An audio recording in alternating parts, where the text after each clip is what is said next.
Olá galera, tudo bem com vocês?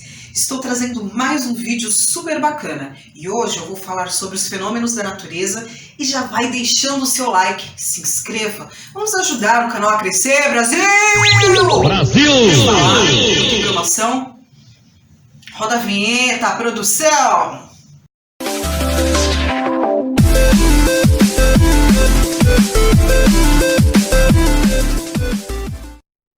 Ondas bioluminescentes. Um lindo fenômeno noturno que ocorre no sul da Califórnia. De tempos a tempos, trata-se do bater de ondas que espumam como uma luz dita sobrenatural.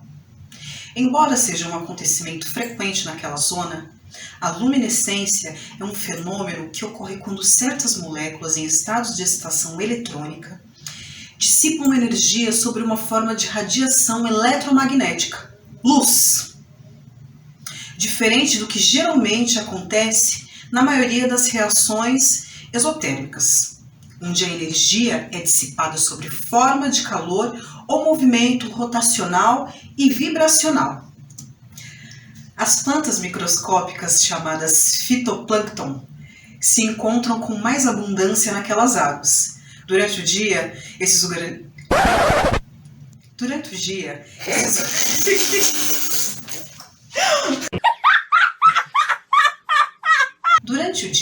esses organismos recolhem-se na superfície dando um tom avermelhado. Durante a noite, as algas proporcionam o espetáculo de luz que os californianos assistem. Esse fenômeno torna-se mais incrível se a maré estiver agitada. Elas podem durar tanto alguns dias quanto alguns meses. Cientistas da Califórnia afirmam que os espetáculos são mais intensos pelo menos 2 horas depois do pôr do sol.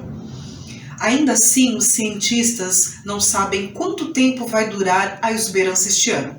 Para Huntington, o espetáculo dessa vez foi duplamente bem-vindo. Moradores e banhistas não vê a hora de liberar as praias e os calçadões para que eles possam apreciar este lindo fenômeno de perto. Vulcão Ijen. Ijen é um complexo vulcânico localizado na Indonésia. Um fenômeno de chamas azuis visível durante a noite. Ocorre em razão do gás sulfúrico que arde às temperaturas de cerca de 600 graus Celsius. Mineradores que extraem enxofre das reservas encontradas na cratera do vulcão trabalham sobre a luz azul para escapar do calor diurno. Ainda por incrível que pareça, há turistas destemidos que vão até lá conferir esta cor das profundezas quentes. É também no Ijen que se localiza o maior lago ácido do mundo. O apresentador de televisão canadense registrou, numa aventura dentro de um bote no lago, medições do pH entre 0,5 junto às margens e 0,13 no meio do lago. Isso quer dizer que pode dissolver até metal. Haja ácido, hein, gente? Montanhas coloridas. Algumas montanhas coloridas espalhadas pelo mundo, como é o caso da China e o Peru. Formação dessas diversas cores que fazem ser chamadas de montanhas arco-íris. Tem relação com características climáticas e geológicas de cada região, com a ocorrência de ações entre minerais em contato com água e o vento. Relâmpagos vulcânicos. São cargas elétricas durante uma atividade vulcânica. Ocorrem nos vulcões no momento de atividade vulcânica. Conforme estudos apontam, é um processo que se origina da colisão entre partículas de gelo na nuvem, fragmento de rochas e cinzas, gerando cargas elétricas. Só de olhar essas erupções aí eu já fico apavorada. A aurora boreal. Em realidade, as auroras acontecem durante o ano inteiro, mas nem sempre é possível observá-las. Isso porque as suas luzes são por volta de 1 milhão de vezes menos brilhosas do que a luz do Sol. Ou seja, quando é dia, elas ficam impossíveis de serem vistas, inclusive no auge do verão, próximo ao Polo Norte. O Sol quase não se põe. Sendo assim, o melhor momento para observar as auroras são no inverno das regiões polares, quando os dias são mais curtos e as noites são mais longas. No hemisfério norte, este período vai entre o final de setembro e até meados de março. A época de maior intensidade é no período da noite polar, quando o sol quase não chega a nascer. Entre o final de novembro e até janeiro é a época de grandes nevascas, o que pode frustrar muito um viajante. Lake Hiller Pink. Embora pareça incrivelmente misteriosa a coloração rosa do Lake Hiller, não é mera montagem ou edição de imagem, mas sim causada por micro-organismos presentes no lago. Essencialmente, verificou a presença da alga Dunaliella salina e também de bactérias halofílicas vermelhas que causam a linda coloração. Estes organismos ficam agregados às crostas de sal do lago, fazendo com que todo o seu aspecto seja vermelho, alaranjado ou mesmo cor-de-rosa. Não há perigo nenhum em nadar ou entrar no Lake Hiller, mesmo que haja uma grande concentração de sal presente nele. E mesmo as bactérias que podem lá ser encontradas não causam mal algum ao organismo humano. De acordo com as pesquisas realizadas, o alto nível de sal presente no Lake Hiller faz com que as pessoas boiem naturalmente, mesmo aqueles que não saibam nadar, assim como acontece com o Mar Morto. Deve-se apenas evitar beber sua água, uma vez que a alta concentração de sal pode prejudicar o organismo. Acaba se tornando menos compactado e perdendo parte de sua corrosão. Floresta que respira.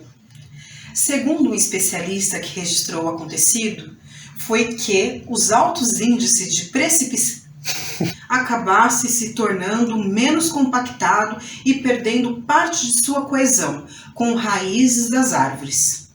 Então a tempestade de vento soprando violentamente nas copas começou a empurrar as árvores e a força acabou sendo transferida até as raízes, fazendo com que conforme as plantas se moviam, o solo se elevasse, parecendo inchar e desinchar. Arco-íris noturno. Antes que você ache que essa imagem é falsa, eu posso explicar. Os arcos-íris Os arco-íris noturnos realmente podem ocorrer, por mais que sejam considerados bastante raros. Esse evento ocorre quando partículas de água entram em contato com o reflexo da luz solar projetando na superfície da Lua. Por mais que não tenha a mesma intensidade de um arco-íris comum, eles são um pouco visíveis. Entretanto, registrar a foto de um arco-íris lunar não é algo fácil, já que ele não é muito claro. São necessárias câmeras específicas e de longa exposição para que eles possam ser devidamente capturados. Dedo de gelo. Esse impressionante e raro acontecimento da natureza foi somente descoberto nos últimos anos, chamado em inglês de Briniclow. O curioso fenômeno ocorre quando o gelo da superfície da água é tão intenso que uma determinada quantidade começa a descer ao chão, congelando tudo o que se encontra no caminho.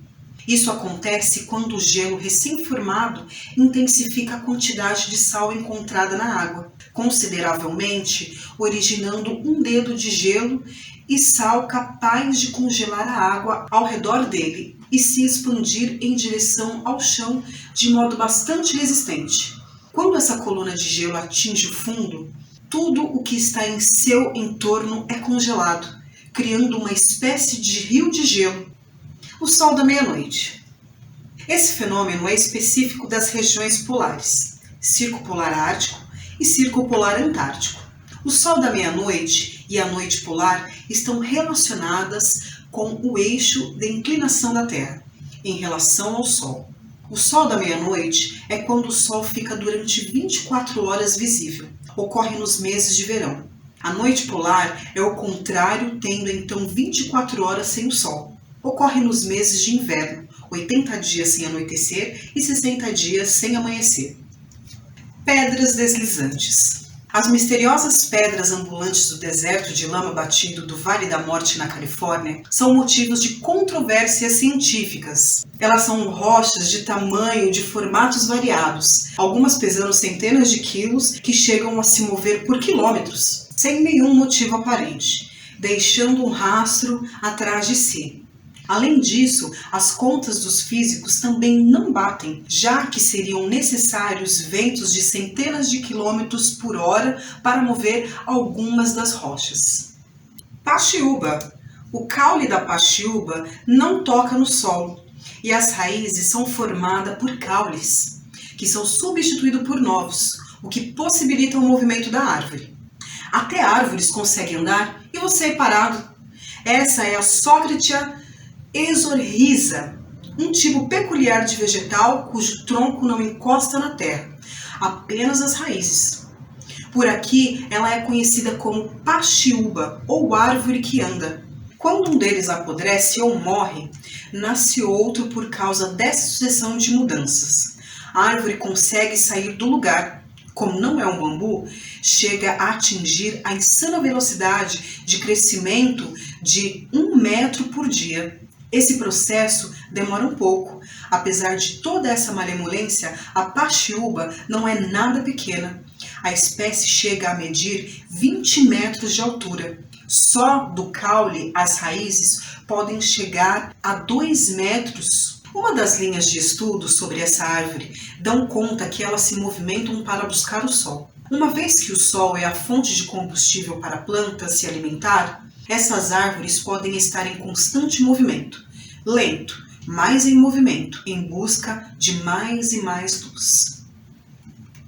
Bom, esse foi o nosso vídeo de hoje. Espero que vocês tenham gostado. Deixe o seu like se você ainda não deixou, se inscreva e convide um amigo. Vamos ajudar esse canal a crescer, porque eu tenho muita coisa ainda para falar para vocês. Esse canal vai ter muitas surpresas e vão ter brindes também para vocês.